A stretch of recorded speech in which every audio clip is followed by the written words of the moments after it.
Good afternoon, everybody. My name, as the lady's just pronounced, my name's Mark Burkitt, and I'm a UK Exports Academy trade advisor. I'm going to give you a brief overview of what we have to offer at the Exports Academy, and then I'll be handing over to one of my DBT colleagues, that's the Department for Business and Trade colleagues, Ola Williams, who is the Director of Energy from the Africa Energy Sector team. Firstly, just a little bit about me. I'm an experienced exporter, having experienced exporting for over 30 years in markets around the globe. So having travelled extensively, I think I'm fairly well placed to know how British products and services are perceived around the world and the value that's placed upon them by potential customers worldwide as well. This is never more applicable than in the clean growth sector right now. Britain has an ever-increasing reputation in this field, and there are ambitious plans for this to increase yet further moving forwards. If you're ready to make a difference with your product or service, then we are the way forward for you. So the title of my presentation is Why Export, Why Not? As the slide suggests, timing is always important, and there's no better time than now. The problem that many people face is that they have a product or service that they're convinced is problem-solving, energy-saving, clean and better for the future of us all. The thing is, you may not know how to go about taking it to the world. This is where the UK Exports Academy can help you. We regard ourselves as the entry level to the greater reach of the Department for Business and Trade. We can help you to consider all the different things that you need to consider to be able to take your business to overseas markets in the best possible shape. One thing that we all can agree on, I think, is that if you do so in the best possible shape possible, you are more likely to want to do it again and again. And obviously that's our remit for the Department for Business and Trade. So how can we help you? One thing I would say about the Exports Academy, and it's a personal comment, if exporting was easy, then everyone would be doing it, and they aren't. Figures show that only 1 in 10 of British companies are taking their goods or services to overseas markets. So that means the service we provide, to my mind, is even more valuable. Again, speaking personally, it isn't that difficult either. For having done it for over 35 years, yes, I made mistakes. Yes, I learned from them. But at that time, I didn't have the support network that there is in place right now. So if it was that easy, everyone would be doing it, but it doesn't need to be difficult either. One thing that I feel the Essential series provides makes it even more valuable. We give you the things to think about, the things you should concentrate on before you make a decision to go into export markets as well. What we provide is food for thought. If after going through the Exports Academy program, you decide that exporting isn't for you right now, you know, the timing of it, I mentioned timing before, it might not be right for, can you cope with extra production? Can you cope with the financial impact of exporting? If you're not right now, that's fine as well. We'll highlight the strengths and we'll also highlight your weaknesses, and we can help you to strengthen those. If, as I say, if you go through the workshops and you decide it's not for you, that's fine. But then if you decide it isn't for you, you're making an informed decision rather than the knee-jerk, oh, I could never export. It could be that once you've been through the different modules, we highlight that weakness. Well, that's not a problem. As I say, we can help you to strengthen those weaknesses. The wider Department for Business and Trade helps UK businesses to navigate the complexities around exporting, whilst also realising the opportunities this presents. At the end of my presentation, I'll be highlighting 4 capability guides which were published last year as part of the Clean Growth Export Programme, one of which was published at COP27. So you can see from this slide who we are and who we provide it to. All of my colleagues, all of my advisor colleagues are well experienced in exporting and in the process of doing so. When we talk about our experiences, I think that we're going to show you that anybody really can export. You just need to know how to go about it. When we speak about the processes, we understand how you might be feeling right now. As I've said already, today there are plenty of companies that don't export and possibly have never even considered it. But that's our challenge. That's what we're charged to do. And the important thing to remember at the bottom there, and it's not one I say lightly, the service that we provide is free. So if you're starting off and costs are all important, it's a free program that we offer at the Exports Academy. There are so many advantages to exporting. Here are just some of them you can see from the screen. But perhaps one omission from this list is that when you send your goods or services overseas to a far-flung corner of the globe, there are few greater experiences than seeing your products being enjoyed and utilised by others, let alone the fact that you're turning a profit by selling them. And you can see some of the reasons here, some of the benefits. You gain more sales, potentially more profit. You reduce the risk. Selling in only one market is risk. Spreading activity more widely reduces that risk. It can motivate your staff. I started off from my sins at Unilever, and one of the things that motivated me was the fact that we were dealing with people from all around the globe. And if you break export down, as I explained to someone earlier today, the whole act of export is one human being selling to another human being. Let's break it down to its lowest common denominator. I think that should be remembered as well. You can also gain new ideas and innovations. You can improve competitiveness, economies of scale. If you're making more of a certain product, you can reduce the overall cost of the product being made in the first place. And you can also reduce the impact of seasonal fluctuations. And again, I used an example of somebody I was talking to earlier today when we spoke about the fluctuations. If you're in a business that sells summer garden furniture and you're selling to the UK, well, your market's somewhat restricted, as we all know. I know the sun's shining today and summer seems as though it's almost here, but that will last until September at best. But then Australia take over with their summer. So, think of those things. If you've never considered exporting, perhaps now is the turn to do it. But it would be amiss of me not to mention that export comes with a risk as well. It's not without risk. In a career spanning more than 3 decades, I can testify to that. It's never a dull moment in exports. And this slide talks of some of the risks, but there are others. Really, this slide typifies what we can help you with. By considering these risks, we can mitigate the damage you might experience. After all, forewarned is forearmed, and that again is what we do. It would be amiss of me not to mention these things. One of the measures there is barriers to trade, tariff barriers and non-tariff barriers. There's an awful lot of chatter out there at the moment about free trade agreements and what their impact's going to be. But if you needed to know what the impact is, come along to a masterclass run by the Exports Academy. We have a specific workshop that details and talks about the impact of free trade agreements and how they can help British business to send themselves overseas. So what opportunities exist for British companies, in particular in the green growth sector? Well, I've already mentioned that fewer than 1 in 10 British companies export goods or services regularly. So you can see the scope there. There's a lot of companies that don't. Exporting accounts for more than 25% of UK GDP. Exporting companies tend to be larger and more profitable than non-exporting companies. We have worldwide recognition for setting world-leading standards and innovation. And that's something I'd like to touch upon. We've got really ambitious plans for clean growth. The world has got really ambitious plans to take advantage of export opportunities presented by low-carbon technologies and services into new global emerging markets. We're now, as many of you I'm sure would agree in the room, we're now world leaders in some sectors, built upon our scientific research base and expertise in high-value service and financial industries.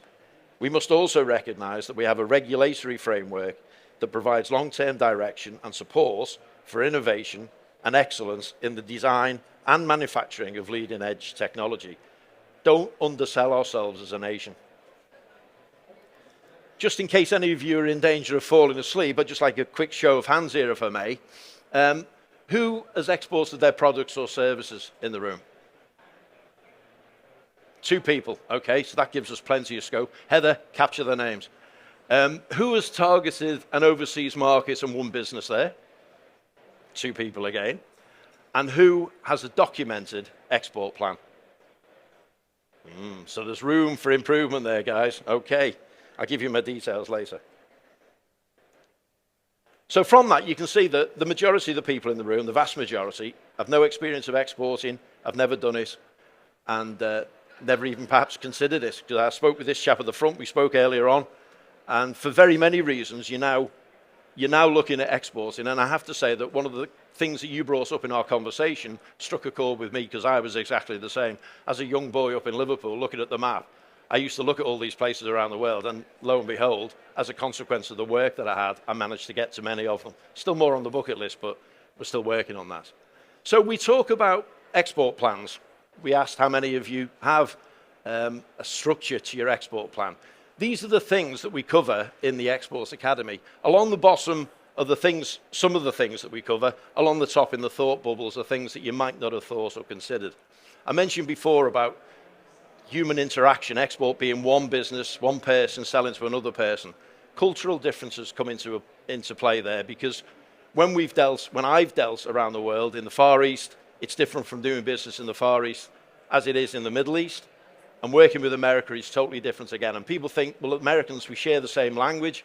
But let me tell you, there's 50 different states, 50 different countries in America, all with their own different needs and requirements. It's not to say they can't be conquered, because you can, but you need to be aware of that right from the start. Along at the bottom there, what forms the vast majority of our essentials course, we cover market research, how are you going to get to market, your pricing strategy, your marketing and sales, and the delivery. And at the end, managing your presence, because whilst one-off sales are fine and they may be quite lucrative, you're looking to build longevity into your business, so you want to carry on and do it again and again. The pricing strategy in the middle, it's a bit like the hub of a bicycle wheel, really. Everything feeds into your pricing. I had an example of a lady in the Midlands who made the most exquisite evening gowns, and she said to me, Mark, will you just take a look at my costings, because I'm just about to give the costings to a customer in Saudi Arabia. And I said, well, it wasn't something we'd normally do, but we'd built up a rapport and a relationship with the Academy. So she sent it through, and there was a glaringly obvious omission, and that was the cost of freight to get it to Saudi Arabia.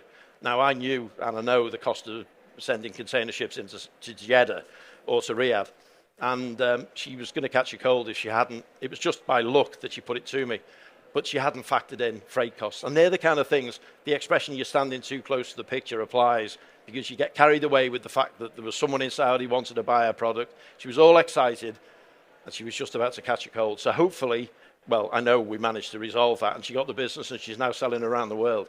But these are the kind of things that you need to take on board and to contemplate. So the aims and objectives of what we provide at the Exports Academy, the purpose is for you to understand the benefits and the risks of exporting, to enable you to make informed decisions about any export venture, and to develop an achievable export plan. And on completion of that, you should be confident about making a commitment to exports. As I said, you either will or you won't. Either way is fine. We can work on the won'ts. We can work on those. But you'll know where to find key information and where you can get help. So your export plan. There's a lot of talk about export plans. These are the kind of things that you should be considering. This slide demonstrates what a good export plan should cover and detail. It might help to say at this point that your skill and knowledge might be about the products and services you have to offer. Of course it is. You're experts in the field that you're in. But you might not be so strong in marketing or sales or perhaps the finance side of your business. But worry not, help is at hand. This is the list of the Essentials series. There's 10 different webinars. Everything's webinar based, so it's all virtual, but they're live presentations. Myself and my colleagues present them. And they cover the things that you need to be thinking about, the benefits we talked about, the barriers, conducting your market research, considering customs procedures. Some of these things, I must point out, might not be applicable if you're in the service industry, because there's certain things that you won't have to get involved with. But the vast majority of are applicable to both products, i.e. widgets, and also to the service sector as well. International commercial terms, shortened to INCO terms, what are they and how should they be used? Because the terms in which you trade with clients overseas is very important. There's legal obligations to them, responsibilities fall on both the buyer and the seller as well. And we define and spell out what those are as well.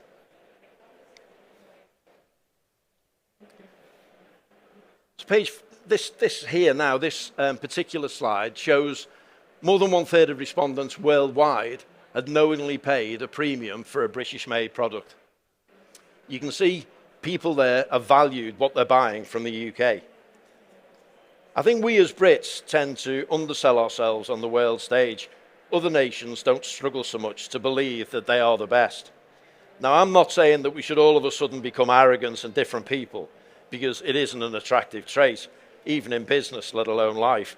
But I, as you may have detected from my accent, I'm from Liverpool, and we don't regard ourselves as anything at least the same as everybody in the world, and in many cases a lot better. But in business, you can see that the rest of the world values British businesses for what they represent: quality, safety, security, consistency, and overall good value for money. And I'm not here to beat the drum, but Made in Britain stands for a lot of things.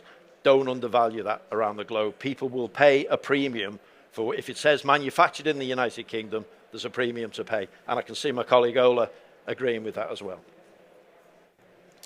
Now, as the UK Exports Academy, we work with other government departments as well. We're indeed on a stand today from UKTI. We're on Innovate UK rather. We're on a stand, sharing a stand with them today. We work with other government departments, and you can see some of our partners on this slide here. It's not an exhaustive list. It's just a few of the people that we work with, and we're actively looking to work with more as well. I have responsibility for Scotland as a nation with the Exports Academy, and I had a conversation this morning with my colleague from a Scottish development agency, and we're looking to work in collaboration with them moving forwards as well. So this just gives you a flavour of the people that we work with. I think it might be important to point out at this stage that what we don't do, I can tell you all day what we do, but one of the things that we don't do is we don't get involved with finance. A lot of people say, well, what's available in terms of grants or funding or whatever else? We don't actively do anything about grants or funding or anything else, but we do work with people that might be able to provide that with you as well. And we actually had a webinar last week that I was hosting, which is with the British Business Bank. They're one of our partners as well. So there's a lot of support. The reason for me mentioning that is there's a lot of support out there. Just reach out. I guess it's knowing where to go for that support. And here at the Exports Academy, we do that as well. We can act as the conduit for you. Now, I always say, and my mum told me as a very small boy, self-praise is no recommendation. And I know from my own experience that the offer is a really good value. I think I hopefully have convinced you of that. But what do our clients think? So we ask them. And here's just one vox pop here. And I hope this works.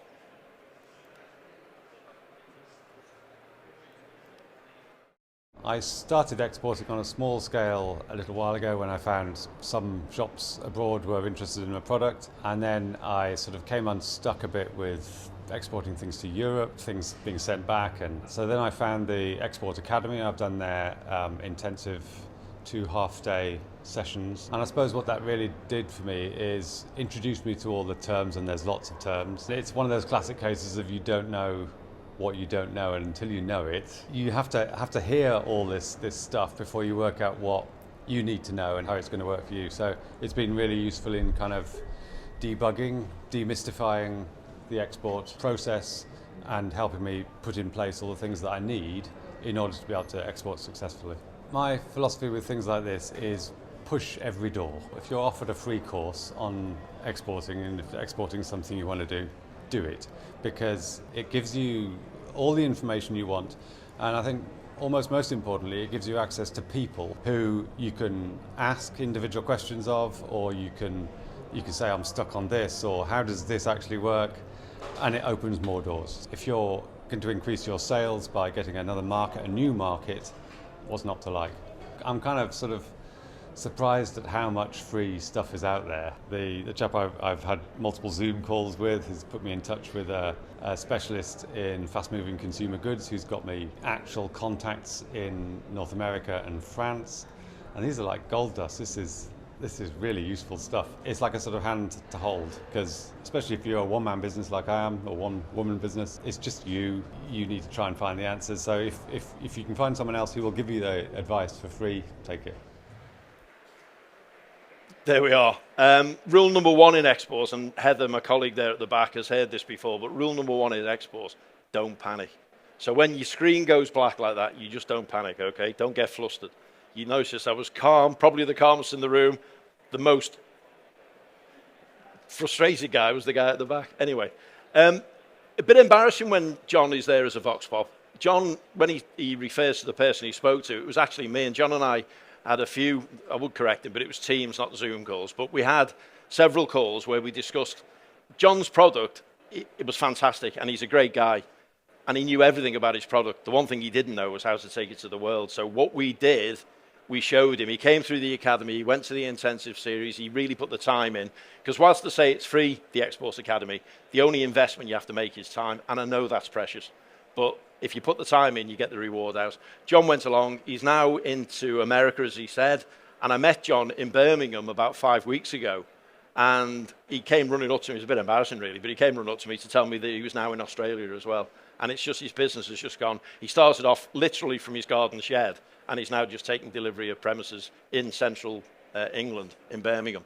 So he's working and really pushing on, and that's, you know, in no small fact. He put the time in, but we showed him how to export, and he's doing it now, and hopefully he'll go on to be a bigger success story than he is right now. Now, I've already touched upon the fact that the UK Exports Academy is entry level to the wider I offer. started exporting on a small scale a little while ago when I found some shop. Shut up, John. Anyway, they've heard it, John. Shh. This slide demonstrates, I mentioned it's the entry level to the wider Department for Business and Trade. And you can see here, these are the little dots. I don't know whether it shows quite well on a big screen to you, but the little dots are where we've got presence around the globe. And so that's representation in embassies, high commissions, and consulates that we can reach out to. I explained to someone earlier, Google's great, but it wouldn't give you what we can offer by reaching out to foreign trade desks as well. Okay, and so that's what we offer. As I say, I can speak with authority that exporting really is great. So why not consider the possibilities? You could be very pleasantly surprised with the help and support that's available. I'll be here tomorrow as well, so if you want to come and see us, we're on the UK Innovate Edge and UK Innovate stand over there, the big purple one. Come along and speak to myself and my colleagues. That's it. Thanks for your time today. I'd like to introduce you to my colleague, Ola Williams. As I said, she's the director of the Africa Energy Sector Team. Ola, come and join me. Thank you.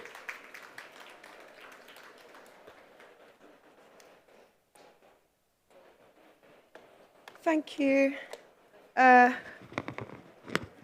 Yeah, I think you can hear me.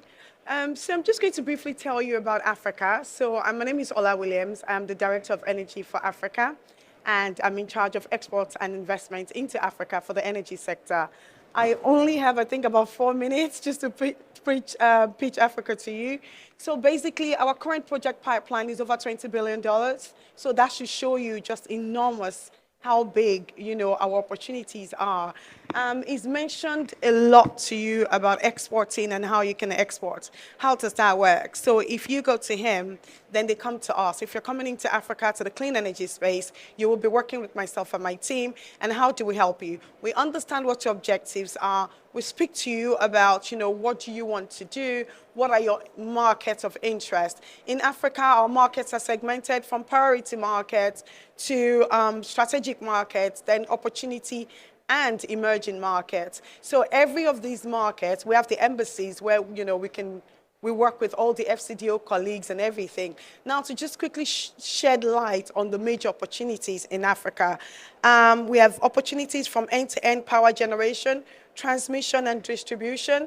There's been a lot of waste to value and decarbonization opportunities and technology that has been shared here. So again, if you look at Africa, you have over 700 million people with no electricity. So for a business, that should just show you the sheer amount of opportunities that there are in Africa. And what we can do with you is take you from your little shed here in the UK and make you a global business. We've done it for several businesses. I've worked with over 50 businesses, helping them to establish in Africa and helping them spread their, you know, footprint across Africa. So many of them, just little businesses here, literally not reaching any consumers here, but they are doing really well in Africa. And as you know, Africa is high risk, high reward. So what we do as DBT is we de-risk for you. You know, we do all the government engagements for you. We help you with the right viable partner and then help you to export into Africa. How many more minutes do I have? And we help you to 3 more minutes, good. And then we help you to, export into Africa. Waste to value. Amazing opportunity across Africa. Currently, there is a UK company that is somewhere, in Birmingham, and now we've just introduced them to a $40 million project in Cote d'Ivoire, just from a conversation, a random conversation. So it just goes to show you the sheer amount of opportunity and the level of work that we put in. So if you come to me and you tell me about your technology, I will tell you what I can do with that technology in Africa. What we are pushing for now in Africa is technology innovation exchange, skills development, and capacity building. So again, if you're a business, you're doing well here, you're looking to establish, even if it's just an assembly plant or manufacture in another country where manufacturing is actually cheaper, which will increase your profit margin, Africa is the right place for you, and we will help you do that. He's mentioned some of the partners that DBT work with. We work with UKEF, that's UK Export Credit Agency, and they will help you with several of their instruments to export into Africa, and from insurance to every other thing, I'm not sure they give businesses loans, but I know that they have a lot of instruments that they use. Finally, I will tell you about some of the things that we have coming up, some of the events. We have the Africa Ministerial Roadshow coming up. We're bringing 28 ministers from Africa, ministers of energy, into the UK for a week-and-a-half period, and they're going to come share the opportunities that they have in each of their countries, talk about their challenges, and they want to make businesses. They want your technology, they want to use it in country to solve their challenges. The second one that is, or the first one that is coming up is Africa Energy Forum, and that's in Kenya. This is the biggest platform where ministers actually come to in Africa, and we are hosting the UK Pavilion. So if you want to showcase your company under a very, very affordable platform, come under the UK Pavilion. If you go to our website on LinkedIn or one of our pages, you will find, the registration button there. Another thing we do a lot of webinars. And these webinars, we do capability showcase where you as a company can showcase your capability, make presentations to the team across Africa so they have you at the tip of their tongues when they're talking to potential customers. Another thing we do is Opportunity Symposium. Now, what an Opportunity Symposium is a platform that we host, is a webinar, and we share opportunities across Africa with UK companies. Everything is free. You have to take advantage of DBT. Our work is free. It's taxpayers' money. Use the services. They will help you. They will increase your footprint, help you with profits, and help you become a global company. Lastly, there are a lot of supply chain companies across Africa, and you should know that if you look at our pipeline of opportunities of over $20 billion, it should tell you that all these major ticket projects have supply chain opportunities. So if you're a supply chain company, please talk to my colleague and I, and we will look for a way to involve you in these opportunities. I hope I've been able to share a lot in 4 minutes. Thank you very much again. Thanks, Ola.